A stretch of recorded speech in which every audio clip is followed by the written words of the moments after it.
G'day everyone, it's Chriso. I've done this bathroom floor. It's been a bit of a pain because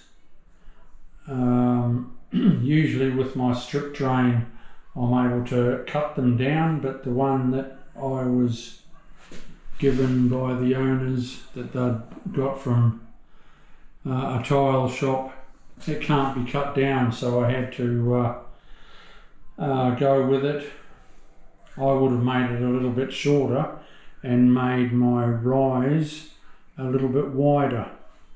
When it's as skinny as that, it makes it a little bit difficult, but it's going to work well.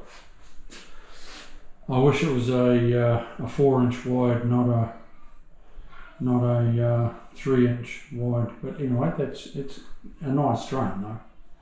But yeah, so today's Friday. I'll do the walls Monday. We'll see you. Have a good weekend.